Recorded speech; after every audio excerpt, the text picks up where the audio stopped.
क्या पाकिस्तान में एक्स के बाद ब्लू स्काई भी बंद हो गया?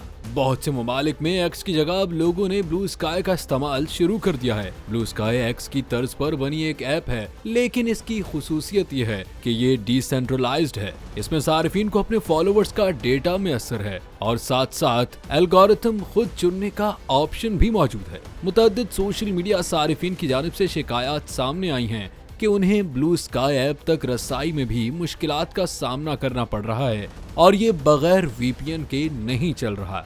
लेकिन पाकिस्तान टेलीकम्युनिकेशन अथॉरिटी पीटीए की जानिब से इस पर अब तक कोई मौक़िफ़ सामने नहीं आया। इससे कबल पाकिस्तान में सोशल मीडिया प्लेटफॉर्म एक्स की सर्विस भी कई अरसे से मुअत्तल है।